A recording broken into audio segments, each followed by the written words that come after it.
Bonjour, aujourd'hui c'est un travail collectif que je vais présenter. Il s'agit du bilan d'une enquête qui a été réalisée sur les 27 communes du parc naturel marin Cabigour-Soigriade et sur commande de ce parc. Il faut préciser que les partenaires de cette étude sont les membres du programme Nouvel Atlas linguistique ethnographique de la Corse, Banque de données langue corse, donc affiliée à l'UMR CNRS LISA, ainsi que les associations Cesitcourt, SIGA et les Amis des Agriates, avec le cabinet Ibn Pajouli. En introduction, on peut rappeler que le parc naturel marin Cabigour-Soigriade a été créé en 2016 et que son équipe a souhaité s'engager dès 2017 dans un processus d'inventaire, d'étude et de valorisation de la toponymie concernée par son périmètre d'action. L'étude commandée vise aussi à approfondir la connaissance des espaces littoraux et marins et de favoriser ainsi la réappropriation et la transmission des savoirs traditionnels liés aux activités maritimes.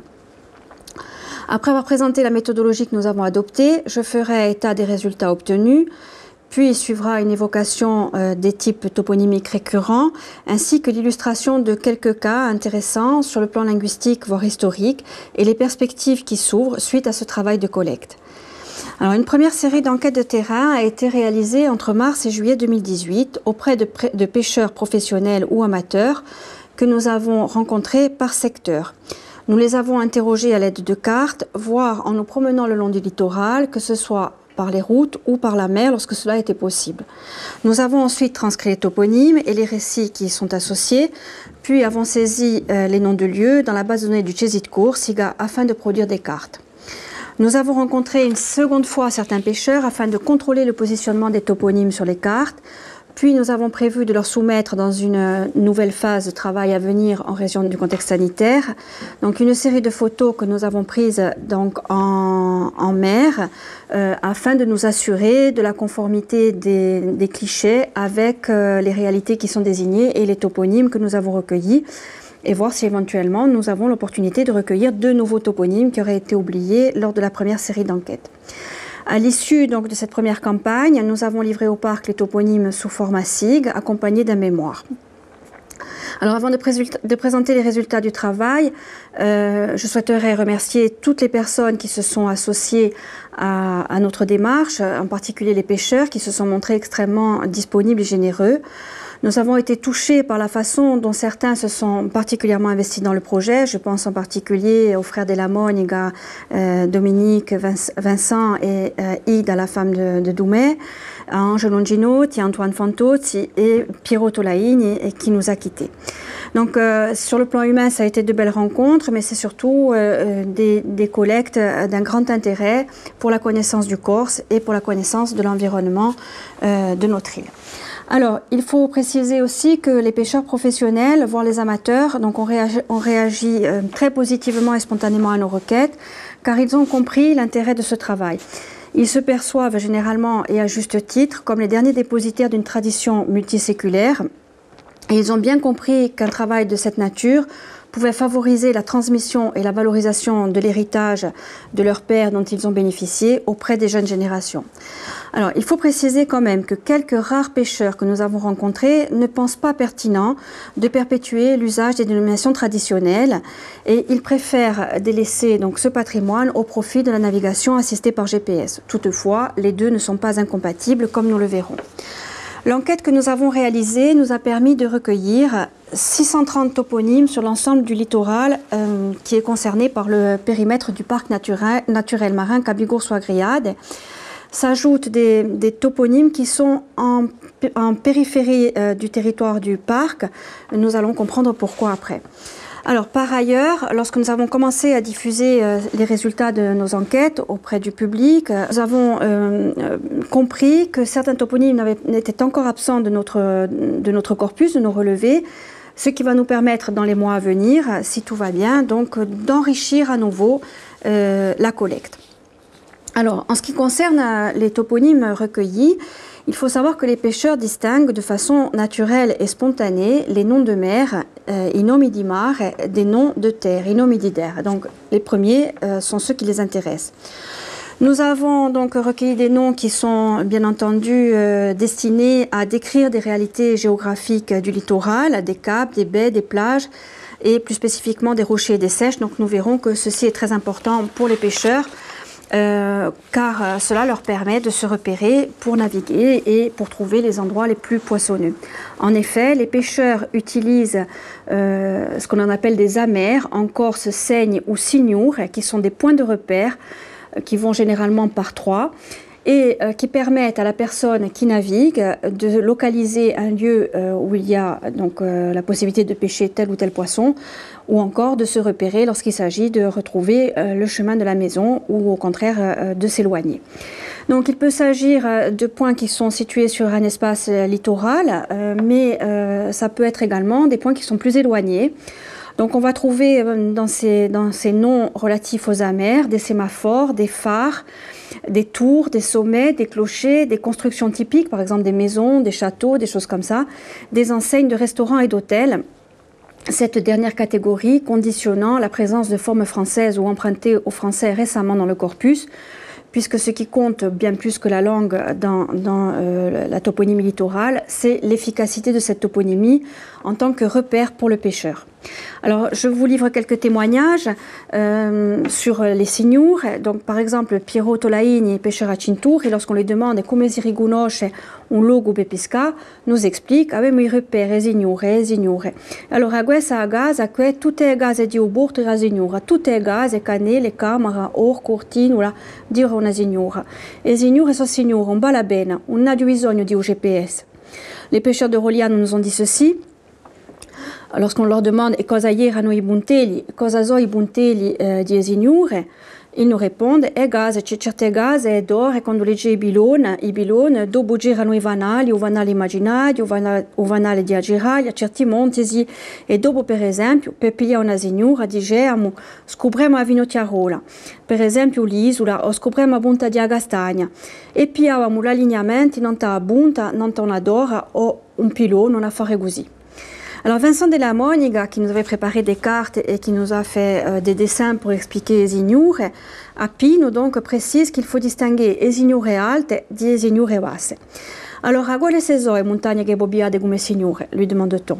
Sempre più alte e dopo ci vuole le signore basse. E signore basse per condurre a Roma. Il problema è questo. Se un tempo come oggi, con i GPS si può andare per vie che trovano un metro vicino. E io ci vado senza GPS, ma a condizione che non ci sia mica bruma. Se c'è a bruma, sono marron, non bevo mica agosta. Sinon, au meglio des montagnes. Donc, on voit bien l'importance de ces repères pour les pêcheurs. Et je signale par ailleurs que notre collègue Muriel Paul s'est intéressée à cette question pour la balagne. Elle va réaliser bientôt une exposition sur le sujet. Alors, en ce qui concerne les données que nous avons recueillies, on peut à présent donner quelques éléments, quelques observations sur la substance des corpus collectés, la nature de l'espace étudié, le rapport des communautés interrogées à leur environnement, ainsi que les activités maritimes qui sont exercées par ces mêmes communautés, permettent de caractériser certains types toponymiques. L'espace côtier maritime concentre bien entendu des noms à forte valeur géographique en lien avec le littoral. On a donc de nombreuses occurrences, par exemple, un exemple parmi d'autres, du type punta pour désigner des caps de diverses dimensions. Il peut s'agir d'une avancée de faible dimension ou d'une taille significative, ça n'est pas une caractéristique fondamentale. Par ailleurs, lorsque l'on a un nom comme ça qui a une valeur générique, il est généralement composé, c'est-à-dire qu'on spécifie un espace plus large dans lequel il se trouve. Par exemple, il y a Punta da Goscia du côté de Ruliano, où on peut avoir quelque chose qui va être déterminant, comme la couleur, par exemple une punta rossa, pour donner quelques éléments de repère. Alors, il y a bien entendu abondance de ce type de dénomination. Parmi celles-ci, il peut y avoir un intérêt également pour voir comment les choses se précisent dans un corpus où on a des noms génériques. Par exemple, les éminences ou les massifs rocheux sont généralement désignés par des noms de type monte ou pedra, par exemple. Cette dernière forme peut également désigner des rochers du bord de mer, comme par exemple dans le cas de Pedra Ginta. Et ce qui est intéressant ici, c'est qu'on a quelque chose qui permet de spécifier la caractéristique de cette pedra, c'est-à-dire qu'elle émerge de l'eau dans une crique, donc elle est un peu retirée par rapport au littoral, et elle est ceinte de falaises tout autour d'elle, ce qui fait que sa caractéristique géographique est marquée par son nom. Dans les rochers que l'on trouve sur le bord de mer, on trouve également des occurrences du nom Tedia, comme le nom de la Lose en Corse, qui est attribué à des rochers plats. Donc ça permet de caractériser les différents types de roches que l'on peut trouver, les différents types de rochers que l'on peut trouver. Alors l'aménagement par l'homme et plus spécialement la sécurisation du littoral lors des siècles passés, à partir du XVIe siècle essentiellement, est marqué par la présence de nombreuses tours génoises. Donc dans le corpus, nous avons relevé plusieurs occurrences du nom Tor, qui devient un nom de lieu, qui caractérise donc les constructions qui sont sur le bord du littoral. Là aussi, généralement, ce sont des formes composées puisque c'est la tour de tel ou tel endroit ou la tour qui représente telle caractéristique.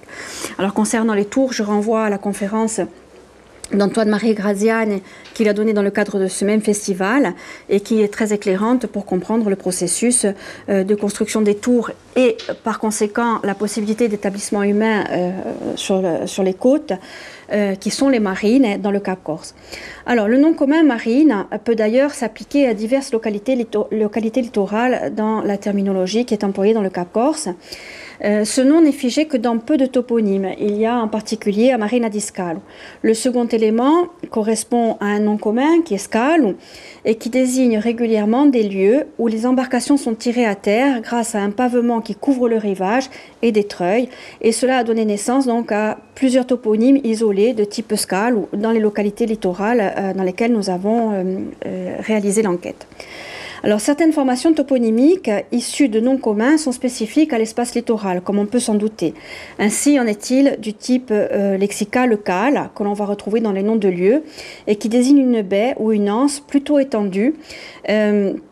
On retrouve par exemple à Cala d'Alige ou à Cala Francesa, mais également un certain nombre de criques comme à Gala Muresca ou à Gala Reale, par exemple. La crique ou le couloir d'eau, comme un bras de mer qui s'avance dans la terre, est souvent désigné par un type lexical, mais qui est également toponyme, calé ou calé, là donc est un dérivé de cal.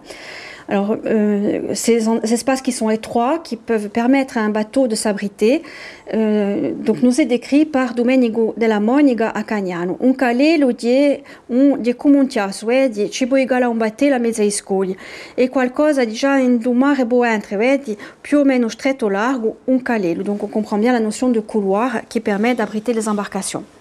Les toponymes de type calé, ou calé, la calé, peuvent être associés, comme les noms que nous avons évoqués précédemment, à une précision d'ordre géographique. Donc on va avoir Ugalelu di Mafalque, Ugalelu di Biral, ou par exemple à Santo Pedro di Tenda, assez près d'ici. Plusieurs lieux sont également dénommés Cabezzo ou Cabizzolo. Là aussi, donc, le toponyme fait référence à un nom commun qui est Cabezzo, que l'on retrouve dans le lexique maritime. Il s'agit d'un récif qui prolonge généralement un cap ou une section de côte, comme nous l'explique à nouveau Domenico della Monica et Ida, son épouse. O Capezzo di una grande piattaforma che s'avanza in mare, di un insieme di scogli, plati come o Capezzo di Santa Zuera. E avete detto che non si può mica andare così, è pericoloso? Sì, si può andare per quelli che conoscono. E io, ci passo un po' di notte, ma ci vuole la conoscenza, altrimenti ce ne parecchi che i scogli sono assai vicini all'acqua sotto, o se no, bilampada au secco, ti lampi au secco. Alors, le terme de secco, c'est également quelque chose que l'on retrouve donc dans la toponymie littorale comme dans le lexique qui a trait à l'activité maritime avec Uzek ou Azek et la variante Tsek que l'on retrouve dans le sud-est du Cap Corse, dans la région de Bastia. C'est un nom commun qui désigne un écueil ou un haut fond et qui correspond au français sèche. Donc c'est un lexique qui est partagé avec d'autres langues. Alors nous avons recueilli plusieurs attestations de sec ou sec qui apparaissent généralement en composition. Le second élément visant soit à donner un élément de précision géographique, par exemple Azeka di Ginturi, Azeka Uzeku da Gurza, ou le positionnement par rapport au littoral, par exemple Azeka ou Azikade la Didera, Azeka ou Azikade la Divour. Les compositions avec un nom de personne et l'élément sec ou osek rappellent généralement un échouage ou un accident survenu sur ces sèches, comme cela nous a été expliqué par les pêcheurs pour les toponymes Azeka di Gulino ou Azeka di Luigi sur la côte est du Cap Corse. La possibilité de naviguer entre une portion de côte et une île est signalée par le nom commun et le nom propre passe, qui correspond au français passe. Donc là également, nous sommes dans un lexique et des noms de lieux qui sont partagés par d'autres langues issues du latin. Les plages de sable sont pour leur part désignées par des variantes et des dérivés d'arène ou reine, sable. On a par exemple l'arène, la larinée, la larineluccia, etc. Les plages sont désignées par un générique Piadia qui a donné naissance au nom propre Piadia, également en composition avec une précision de type Abbiadia Ulod ou Abbiadia d'Alige ou éventuellement des formes dérivées comme Appiadiotula du côté de Cagnano. Plusieurs toponymes renvoient pour leur part explicitement à des dépôts d'algues significatifs qui sont provoqués par le ressac dans des zones déterminées. On a par exemple l'algade dans plusieurs secteurs du territoire littoral du parc naturel marin. Nous avons recueilli plusieurs occurrences également de marées mortes ou à forte valeur descriptive, littéralement donc une mer morte. Comme nous l'ont précisé les pêcheurs que nous avons interrogés, il s'agit de portions de mer qui sont privées de toute vie sous-marine, voire côtière. Il s'agit généralement de zones amiantifères, que l'amiante ait été exploitée donc, comme à l'usine de Canary, ou que ce soit des zones naturellement amiantifères à l'origine. Alors les falaises abruptes qui longent le littoral de la Corse ou le surplombent sont souvent dénommées à partir du nom commun Calanque, qui se fiche dans certains toponymes. On a par exemple Ugalanco dans le nord du Cap Corse à l'est. La dangerosité des parois, parfois abruptes, des côtes du Cap est signalée par une métaphore avec le nom commun qui devient un nom de lieu, Salt, ou littéralement un saut. Plusieurs toponymes sont formés avec Salt. Ils rappellent parfois, dans des compositions, un accident survenu dans le passé, comme avec Os Alto di Ugumandante. Donc Antoine Fantozzi à Brand nous a raconté ceci. Os Alto do Comandante, o cavalo aveva abbiato l'ombra e si era lampato qui sotto di un tipo di un comandante a cavallo, e o cavalo ha pigliato l'ombra e dopo ha avuto qualcosa e si è lampato così. O comandante a cavallo, questo è vecchio di già sempre. È cascato nel mare e o tipo è morto. E oui, e o cavalo lì stesso. Et tutto è alto gustio et un récit semblable nous a été livré par Domenico della Monica. Allora Agustì mi spiegavano i veti che c'era un comandante a cavallo che andava in Bastiglia, i soldati da retto. Allora c'era l'evecchio, c'è stata una refiga di l'evecchio, o cavallo si è imballato, di è cascato di sotto e falato, si è tombato guayou. Donc, ce qui nous explique le toponyme Os Alto do Comandante, et comme nous l'ont expliqué les pêcheurs, il y a d'ailleurs une croix gravée dans un rocher qui rappelle cet épisode. Les rochers isolés qui jalonnent le littoral sont parfois dénommés scoglio in mare ou scoglio di Lagello, avec éventuellement une composition permettant de préciser dans quel secteur se trouve celui-ci, puisque les scogli di Lagelli jalonnent donc l'ensemble des côtes du Cap Corse, particulièrement à l'est. Alors, plusieurs toponymes renvoient d'ailleurs à l'avifaune, en particulier à l'avifaune littorale. On trouve ainsi au mergunadio, qui fait référence au cormoran, l'alpadio, en référence au balbuzard, la gouladia, qui peut évoquer divers types d'oiseaux, dont le goéland, la mouette ou encore des rapaces comme le balbuzard, et bien entendu l'aigle lui-même, la goula. On trouve également à Punta do Gorbo, di Gorbi, Oro, qui rappellent pour leur part la présence de corbeaux. Plusieurs noms de lieux formés à partir de noms communs, toujours dans l'usage, renvoient à des réalités géographiques que la mer partage avec le reste de la Terre. Ceci n'a rien d'étonnant. Ainsi, nous avons recueilli plusieurs attestations de grottes qui s'attachent à des anfractuosités plus ou moins profondes. Celles-ci peuvent être appelées, par comparaison avec la tanière du renard, à Tana da Golpe, par exemple, sur la côte est du Cap Corse. L'âpreté du contact avec certains rochers se devine dans les dénominations que nous avons pu trouver, comme dans le cas d'Upizigos ou de Tagliagerne, ce qui nous rappelle qu'il y a quelques dizaines d'années en arrière, on marchait encore pieds nus en Corse. Pour Upizigos, Antoine Fantozzi nous rappelle di un scoglio non si può mica marciare scalzo all'anto perché noi avanti marciavamo scalzi. Perché pizziga? E oui, quando marciava quando è bomertiata Nantes, l'Italia, bibesta i bei. I veti erano sempre scalzi, non era mica come ora.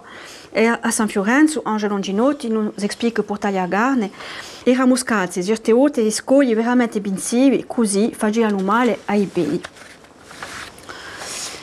Alors, la toponymie littorale relève, dans la désignation des rochers, comme on a pu l'entreapercevoir déjà, plusieurs métaphores, dont certaines sont basées sur la comparaison entre la forme d'un rocher et d'un animal ou la partie du corps d'un animal. Donc on peut citer quelques exemples, comme Agoda da Golpe, par comparaison avec la queue d'un renard, ou Delphine, ou Derpine, ou Galfine, ou par comparaison avec un dauphin. Agranocchia, par comparaison avec la forme d'une grenouille. Agawalada, qui évoque une chevauchée. Ou Spinausumere, ou Gabugane, par comparaison avec la tête d'un chien. Et Vurmigule, qui sont une succession de petits rochers affleurants, qui évoquent un groupe de fourmis qui cheminent vers un endroit donné. Au nord et au nord-ouest du Cap Corse, certaines falaises sont qualifiées de spenazumir, ou de façon humoristique, par un pêcheur que nous avons interrogé et qui est habitué à donner des noms qu'il invente par analogie avec les autres. Donc il a rebaptisé des endroits qui s'appellent Spenazumir, Spenabaioli ou Spenavitur. Les pêcheurs expliquent ces toponymes comme étant des lieux, donc ce sont des sommets de falaises où l'on emmenait les ânes lorsqu'ils étaient trop vieux et ceux-ci chutaient dans le vide. Alors, il y a plusieurs explications à cela, je ne reviendrai pas dessus, il y aura d'autres lieux pour ça. La forme des rochers se prête à d'autres métaphores, parfois humoristiques, comme celle d'Uguludond ou Abishada d'Azor, qui évoque une sœur en train d'uriner, par Unazor Abishan, nous a-t-on dit. Ainsi en est-il également du type stintine, qui rappelle le nom commun stintine ou intestin. Il s'agit de rochers isolés sur le rivage, longs, en chapelet, qui rappellent la forme de cette partie du corps des êtres humains et des animaux. Les silhouettes d'êtres humains se retrouvent aussi dans la forme de montagnes et de rochers. Ainsi en est-il à Brand ou à Vekawetia, qui est un rocher dont la forme évoque une vieille femme avec son fichu sur la tête. Parunawetia Gumandilenkabo, nous a précisé Antoine Fantozzi. Certaines de ces silhouettes servent d'amère aux pêcheurs, comme c'est le cas d'Ozulado, qui rappelle un soldat, ou plus généralement l'homme, dont on retrouve deux occurrences dans les données d'enquête. Les métaphores mettent aussi en jeu des éléments de la vie domestique, comme c'est le cas d'Ulenzolo, qui évoque un drap. Donc ce sont des rochers qui sont plats et très clairs et très significatifs lorsque l'on est un peu loin du littoral. Udaouli nous désigne un rocher plat comme une table et Ubroch est un nom de rocher. Nous en avons trouvé 3 occurrences qui rappellent une forme de broch, donc le fromage frais. Alors, en ce qui concerne les écueils, la notion de danger est récurrente dans les dénominations. On a des noms qui sonnent comme des avertissements. Ainsi en est-il de Uyudije ou de Malaved qui pourrait rappeler un jugement divin. Amortejega désigne pour sa part un lieu soumis à de fortes rafales de vent qui mettent en danger les personnes naviguant dans le secteur, comme nous l'a expliqué très précisément M. Longinotti. Alors, à présent, au-delà de ces considérations générales qui expliquent bien la fonctionnalité de la toponymie, il faudrait aller en direction à présent de l'histoire de la langue et de l'histoire. En effet, un des objectifs de la commande du parc était de connaître l'étymologie et les strates d'histoire de la langue corse auxquelles celle-ci pouvait renvoyer.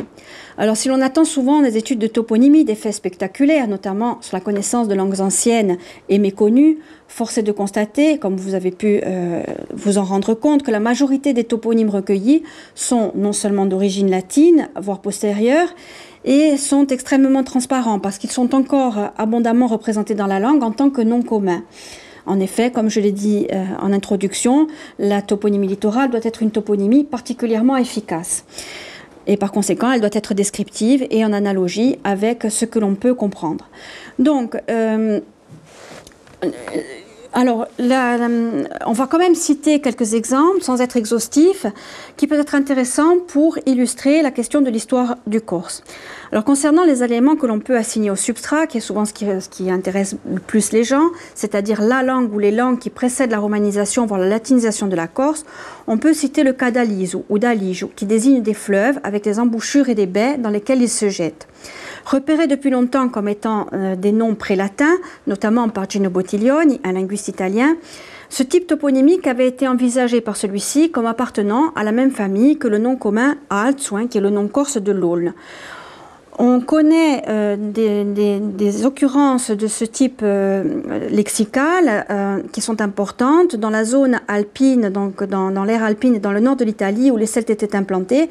Et généralement, on pense qu'il y a une origine indo-européenne, plus particulièrement celtique, pour ce nom-là. Alors, il n'est pas dit qu'à Lise ou à Lijagne ait quelque chose à voir avec l'Alze. Quoi qu'il en soit, il est frappant de constater que des noms de fleuves semblables sont présents dans l'ère celtique et les toponymistes y voient généralement, là où ce type toponymique est présent, un nom précédent la présence des Celtes là où il est attesté ou à connecter avec la présence des populations celtes. La question reste quand même ouverte. D'un état de langue ancien, admis majoritairement comme pré-latin, est le nom commun et le nom propre cal que j'ai évoqué précédemment avec donc, le signifié baie ou anse, qui correspondrait à une base prélatine reconstruite comme cal, qui désignerait de façon générique un lieu protégé ou une crique. Et l'on en trouve des échos sur l'ensemble des côtes qui se trouvent entre la Catalogne et le Latium, comme le rappelle le Lessico Etymologico Italiano. Alors celui-ci permet de cerner la répartition également de calanque que nous avons évoquée, qui est rattachée à cala puisqu'il en serait dérivé, qui est propre aux côtes et donc au parler des ensembles liguriens plus exactement, corse et toscan, bien qu'ils soient présents de façon plus ponctuelle, spécialement dans le nord du Latium. Rappelant le nom bien connu de la capitale ligure Genova, l'élément Genova, donc Monte-Genova, pas très loin d'ici, n'est pas sans rappeler le latin gen ou genou, ou une base indo-européenne, gen, signifiant également genou. Et en effet, lorsque l'on regarde ce sommet, on est frappé par la similitude qu'il peut y avoir avec la forme d'un genou plié. Pour ce qui est des éléments latins, certains sont marqués comme étant anciens. C'est le cas de albu, qui est un résidu de l'adjectif latin albus, remplacé dès la fin de l'Antiquité par un adjectif d'origine germanique, celui-ci blanc. Albu ne survit dans l'usage que dans quelques parlers romans, dont le sarde. Il est donc marqué sur le plan de l'histoire de la langue comme étant un vestige de l'adjectif latin ancien avant le développement de blanc qui a donné en Corse bianco. Témoignant spécifiquement des temps anciens et de la présence romaine en Corse, on peut citer le nom Cinturi, sur lequel on reviendra plus loin, et bien entendu Minerbio, qui rappelle probablement le nom d'un temple dédié à la déesse Minerve, Templum Minervium, probablement. À l'époque médiévale, nous renvoie le toponyme Tollari, qui est un nom d'origine gothique et qui correspond au nom commun Tolla, motte de terre, et Tollari, motte de beurre ou petit tas de farine de châtaigne que l'on trouve encore documenté dans les parlers corses.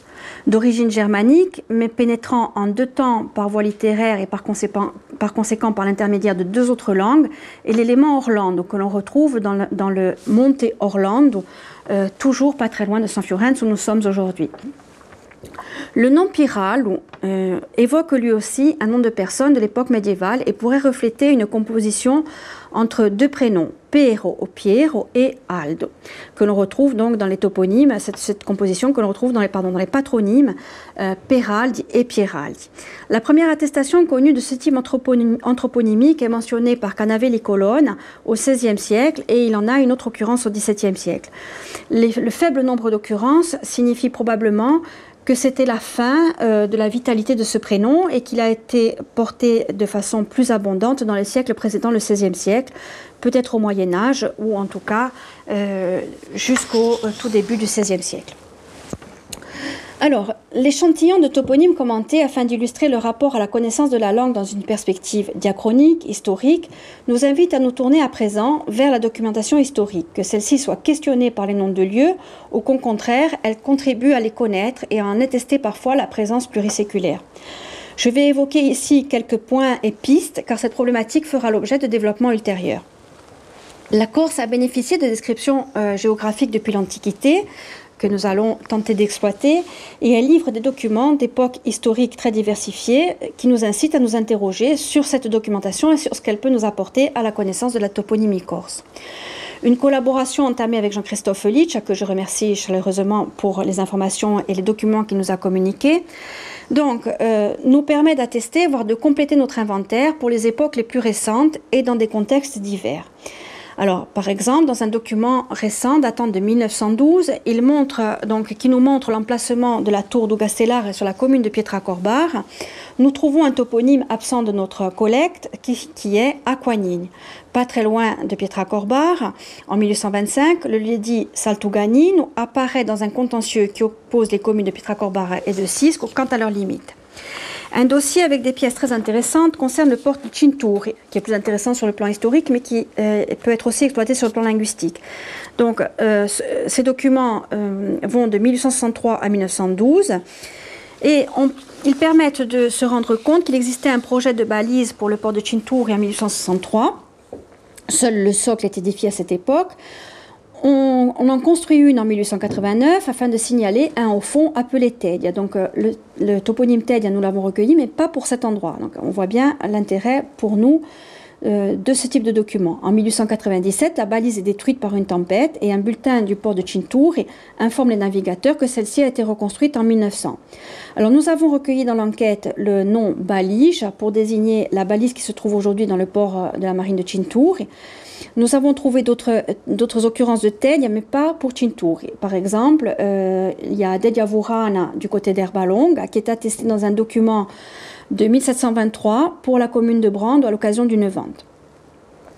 Donc, concernant les toponymes complémentaires à ceux que nous avons recensés, on peut signaler également l'intérêt de l'élément Castello dans le Castello della Morella, donc pour un document qui est daté de 1837 à Canari, ne persiste dans la mémoire collective aujourd'hui que le nom Morella, que nous avons recueilli. Nous avons recensé également un cargadoio qui désigne un embarcadère à Cagnano. La documentation historique permet d'attester d'un carcatoia en 1780 à Diottani, donc dans des archives privées, sur la côte ouest. Nous avons recueilli également Piadia di Lose oralement, mais un document de 1608 nous donne Cala Lose avec une Cala Maestra, Cala Moresca et le toponyme Ampuglia. Nous n'avons recueilli que Cala Moresca et Ampuglia, les deux autres sont absents de notre corpus. En 1624, il existe une Torre del Greco, une Terra lo Grego, qui est mentionnée dans les archives pour une condamnation des communautés de Canari, Olcani, Nonza et Olmeta. Nous avons recueilli pour cette tour le nom de Torra d'Albu et Ampuglia est mentionné pour sa part en 1584 dans le cadre d'incursion des Turcs sur le territoire de la commune de Pietracorbar. Donc on voit bien qu'il y a la possibilité d'attester au fil des siècles les toponymes que nous avons recueillis, mais également certains qui sont absents de nos corpus. Alors la publication récente de l'ouvrage d'Antoine-Marie Graziani consacré au tour du littoral de la Corse permet d'attester certains des toponymes que j'ai cités, mais également d'autres, à partir du XVIe siècle, grâce à des dessins, des documents, des cartes, les dessins et les cartes ayant été réalisés entre le XVIIe et le XIXe siècle. Sur une carte du XVIIe siècle, on découvre par exemple un secco della Mergonaggia qui est absent de notre inventaire. Nous avons un Mergonaggio du côté de Brando, mais nous n'avons pas recueilli ce toponyme qui se situerait dans le secteur de la Santa Maria di Apella à Ruliano. Une bonne part des toponymes que nous avons recensés sont attestés dans des documents de description géographique depuis le XVIe siècle, spécialement dans le Dialogo nominato Corsica d'Agostino Giustiniani, dont une édition qui date d'une vingtaine d'années a été réalisée par Antoine-Marie Graziani. Il est parfois possible de remonter plus loin dans le temps grâce à d'autres documents de l'époque médiévale. Nous ne pouvons tous les citer aujourd'hui, mais quoi qu'il en soit, nous continuons à travailler dans cette direction. Alors en effet, il est important de mettre en relief la permanence de noms de lieux qui sont connus pour certains depuis la géographie de Ptolémée, même s'ils ne sont pas très abondants. Donc Ptolémée, le géographe, a vécu entre 100 et 170 de notre ère, et la géographie qu'il a réalisée au IIe siècle de notre ère a inspiré les descriptions successives jusqu'à la Renaissance. Concernant la géographie de Ptolémée, nous y retrouvons Cinturi, qui correspond à la Canturinon Polis, de même que les historiens s'accordent à voir dans Canele la Canelate Polis. Ptolémée mentionne également un promontoire sacré, Hieron Akron, qui correspond au Sacrum Promontorium en latin. À première vue, on serait tenté d'y voir le Cabusacro de la commune de Brando, mais les historiens de l'Antiquité et de l'époque médiévale, donc Jean Géas et Geneviève Moracchini-Mazel, situent ce promontoire beaucoup plus au nord, du côté de Ruliano, et ils envisagent que ce nom rappelle la présence d'un ancien temple consacré à Artémis. Alors l'évocation de ces spiritualités et de lieux sacrés nous amène à évoquer à présent quelques noms de saints qui sont présents dans la toponymie littorale. On peut tout d'abord mettre en relief la présence pour la marine de Lourdes et de la forme Santa Zuwira, qui est plus connue aujourd'hui comme Santa Zévir. Nous retrouvons Santa Sauvera au XIXe siècle dans une lithographie de l'abbé Galetti publiée par Antoine-Marie Graziani dans l'ouvrage que j'ai cité tout à l'heure. Santa Sauvera et Santa Zuwira sont présents dans le Dialogo Nominato Corsica au début du XVIe siècle, publié par ce même historien. Jean-Christophe Lich m'a confirmé de façon personnelle que Santa Zuwira est la forme majoritaire qu'il a rencontrée dans les archives qui concernent la commune de Lourdes jusqu'au XVIIIe siècle. Et il m'a communiqué un document de 1751 écrit par un notaire bastillais qu'il a exploité dans un article consacré au naufrage dans les archives corses, dans un ouvrage intitulé Naufrage, épave et archéologie sous-marine, où figure également donc cette variante qui est Santa Zuwira, qui est probablement la plus ancienne. Une autre sainte, pour des raisons diverses, mérite notre attention. Et nous allons expliquer pourquoi. Il s'agit de Santa Maria Maddalena, qui est l'autre nom que nous avons recueilli pour l'isolotto de Cinturi. Piero Tolaini nous a livré ce témoignage. E a me boera mamma mi diceva sempre che in tempo giovanotto andavano c'erano iesi, o 15 agosto andavano a fare una messa così e se era bel tempo di raugalmo blato passavano a giornata sana. E mi contava me boera mamma o mese di giugno andavano a tagliare uveno per i cavalli. Si chiamava Santa Maria Maddalena. Awa, come c'erano iesi, dopo di affacca duento a 200 km all'ora, la piada la portata tutta, a sera portata qui, ma di ravata in legno. Mais il y a toujours, c'è sempre mattoni, oui, i mattoni sono sempre belli qua su.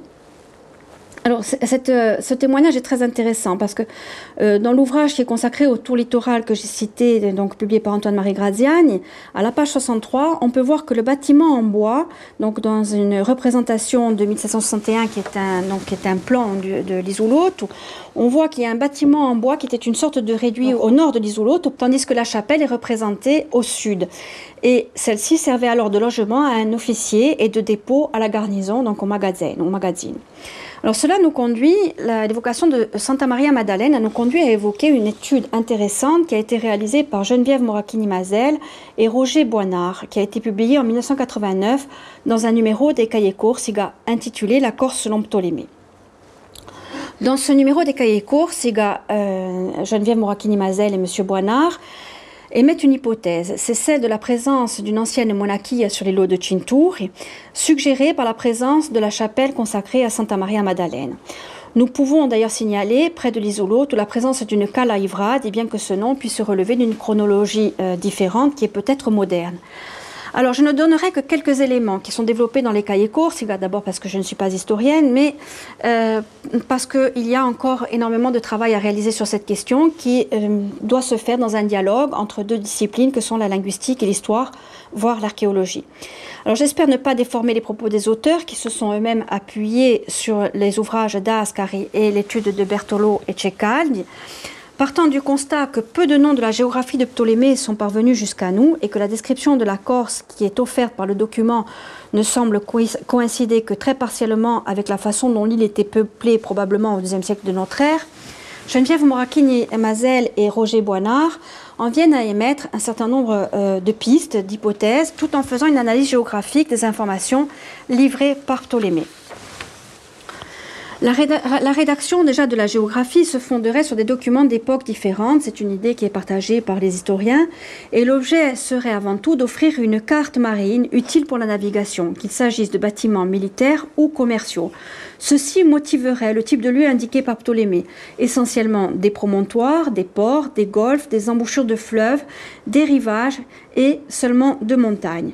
Geneviève Moracchini-Mazel a été amenée à s'intéresser à la géographie en tant que médiéviste, car elle travaillait sur les possessions des monastères toscans dans notre île pendant l'époque médiévale. Alors elle dit ceci: dans bien des cas, j'ai pu constater avec surprise que ces possessions médiévales avaient succédé à de petites monarchies très anciennes et très modestes. Certains de ces oratoires monastiques primitifs étaient, par chance, cités autour de quelques noms bien faciles à identifier sur la carte de Ptolémée. À partir de là, nous avons prospecté attentivement ces lieux et constaté qu'on pouvait aussi examiner des vestiges de tours à feu antiques jouxtant les petits monastères primitifs ou bien de vastes aires à feu. En somme, il s'agissait de confirmer qu'un véritable service des phares et balises a été assuré par les moines, après l'avoir été très certainement d'abord par l'administration impériale, c'est-à-dire romaine. L'entretien des signaux et du rôle qu'ont pu jouer des moines, des anachorètes dans l'entretien de ceux-ci nous amène à évoquer un témoignage recueilli à Olmet Adigabigours. À Nègre, le nom Ouilormo est employé pour désigner un imposant rocher ceint de parois abruptes et légèrement en retrait du littoral au nord de la marine. Nous avons questionné un ancien pêcheur du village, M. Antoine Amadé, sur le fait que ce rocher porte un nom d'homme, ce qui peut paraître assez surprenant. Il nous a répondu ceci. Per cose era solo, ma di un scoglio alto, c'era un uomo un paese quassù, era un ermite, e si chiamava di l'uomo. Per via di sto ermite quassù, forse hanno chiamato scoglio così, perché è solo scoglio. Cette explication qui associe un rocher avec un ermite m'a semblé dans un premier temps évoquer la géographie de Saint Jérôme lorsqu'il s'est retiré à Bethléem pour traduire la Bible. Par comparaison, on peut évoquer donc la comparaison entre une représentation de saint et un rocher. On peut évoquer le rocher d'Amadounine qui, lorsqu'on le regarde, peut évoquer la forme d'une vierge à l'enfant. Alors, mais je pense que la question est beaucoup plus profonde parce que le fait que Saint Jérôme ait vécu en anachorète rappelle le cas de Santa Maria Maddalena que nous avons évoqué pour l'îlot de Cintour. Cette Santa Maria Maddalena elle-même est évoquée à la notion d'ermitage. On sait en effet qu'elle s'est retirée à la Sainte-Baume en Provence à la fin de sa vie. Dans cet esprit, on pourrait envisager que le rocher appelé Guglielmo à Brande puisse s'inspirer de San Guglielmo di Malaval, Saint Guillaume de Maleval en français, fondateur de la congrégation des ermites, ou Guglielmiti en italien, à moins que nous ayons affaire à un précédent Guillaume, celui des cycles carolingiens. On notera également dans cette perspective que dans le secteur de la Ciol, au Piadia Regis, existait un Porto al Rimito qui constituait la limite d'une prese en 1592 et dont le nom est documenté jusqu'au XIXe siècle, comme le montre une carte publiée par Jean-Christophe Felich dans son étude sur les relations entre le Cap Corse et l'Ostrigone. Donc cette occurrence est extrêmement intéressante parce que cela nous invite à réfléchir sur la façon dont les rochers et les îlots peuvent évoquer des miniatures d'îles propices aux ermitages, donc des ermitages insulaires, ou des métaphores d'ermitage, et éventuellement la façon dont ces rochers ont pu s'insérer dans des réseaux de signaux tels que ceux qui sont envisagés par Geneviève Moracchini-Mazel et Roger Boinard. Les convergences sont frappantes, en tout cas elles nous interrogent, et l'ensemble des hypothèses qui ont été émises par ces historiens archéologues, de même que celles que j'évoque aujourd'hui, méritent d'être creusées parce qu'on voit bien qu'il y a un lien entre les ermites et les rochers du littoral. Donc il conviendra à l'avenir de continuer à creuser ces questions et de confirmer ou d'invalider donc ces hypothèses. Alors en conclusion, on peut bien entendu souligner que la toponymie corse représente un héritage pluriséculaire qui n'a pas encore dévoilé tous ses mystères, comme je pense l'avoir évoqué. Elle est aujourd'hui confrontée à d'importantes transformations liées au recul de la pratique linguistique qui affecte l'ensemble de la langue corse, mais aussi au changement de rapport que les insulaires entretiennent aux divers espaces de l'île. L'abandon des campagnes est probablement l'aspect le plus connu de tous, mais cette enquête que nous avons réalisée sur le périmètre littoral du parc marin permet de montrer que le patrimoine toponymique des gens de mer est particulièrement menacé. Force est de constater que les transformations du littoral, l'importance de l'activité touristique, la faible transmission des noms conjuguée au développement de la navigation assistée par GPS mettent en danger ce patrimoine immatériel.